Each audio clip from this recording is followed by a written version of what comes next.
Hey, what's up YouTube, it's Rocco Logan. Today we have right here on the table the iPhone 12 Pro Max.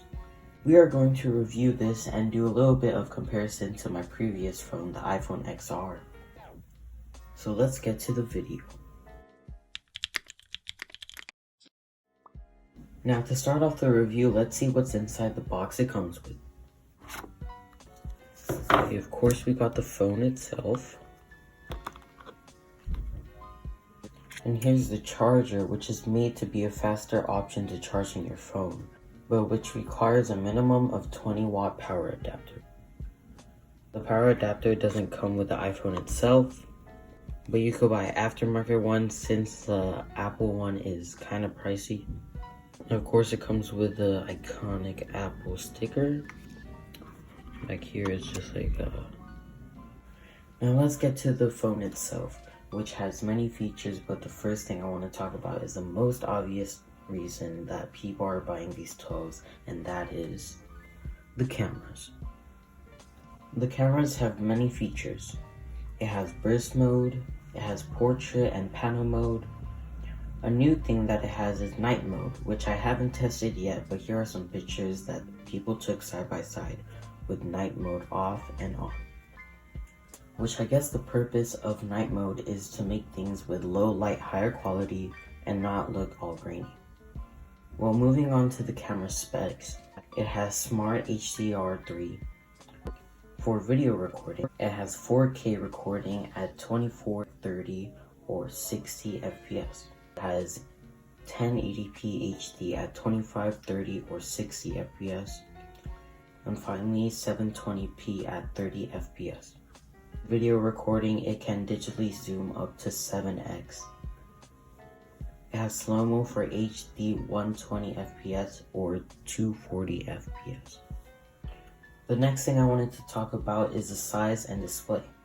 The height is 6.33 inches, width is 3.07 inches, the weight is 8.0 ounces or 228 grams. It's 6.8 inches diagonal and has a full screen OLED display. Forgot to mention storage, and the iPhone 12 Pro Max comes with 128GB, 256 gigs, which is the one I have, and 512GB. Now let's talk about what I personally like about the Pro Max, because there really isn't anything I don't like about this phone. Now I like that the display is flat, since other phones like my XR are a bit rounded. I also like this size. Even though it's the largest phone out there right now, it feels comfortable and slick. The last thing I personally like is the texture finish, since the XR has a glass glossy backplate and brushed metal sides, which the iPhone 12 Pro Max has the opposite, which has glossy sides and more of a brushed metal texture on the back. Okay, currently got two phones side by side right now, so yeah. This is, they're both recording at HD 60 FPS. Even though the Pro Max could go to 4K 60 FPS on the front cam, I'm trying to compare at the same resolution. So yeah, this is side by side. They both should look pretty smooth since they're at 60 FPS. Let me just show something, see if it autofocus on it.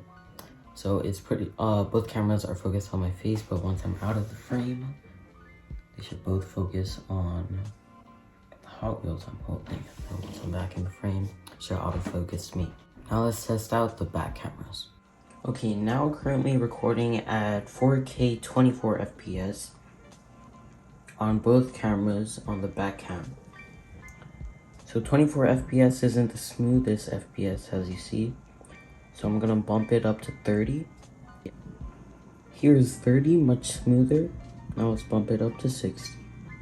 Now both cameras recording at 4K 60 FPS. Now let's test the autofocus on both cameras. Okay, both cameras should autofocus once I put down this box. And then once I take it out, there you go. They're both pretty good at autofocusing. Okay, now I'm doing HD 120 FPS for the slow-mo. As you can see, both of them are incredible in the slow-mo.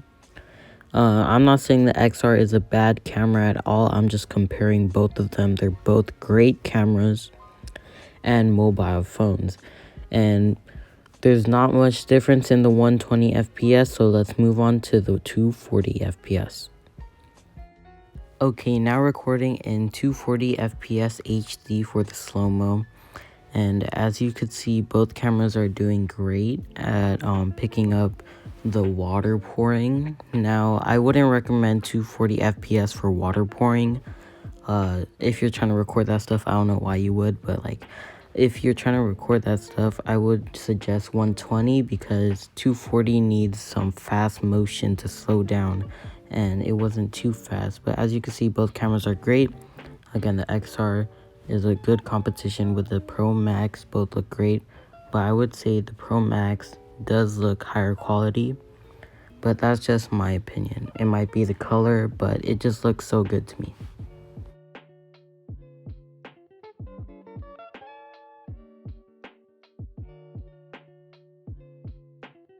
Okay, there you have it, guys. That's the 12 Pro Max review. And of course, this is going to be the camera I'm going to use from now on for my YouTube videos. I kind of want a gimbal, which stabilizes your camera a lot. A good higher quality microphone would be cool too. Yeah, at least I got the camera now. And yes, I'm recording this just using my hand right now. You guys tell me how this stabilization is. Because it's at 4K 60 FPS, and usually at that resolution, it could pick up shakiness. Well, anyways, I hope you enjoyed the video. This was a 12 Pro Max review. Definitely an upgrade from my XR. So yeah, I'll see you guys next time. Bye-bye. In a lifetime.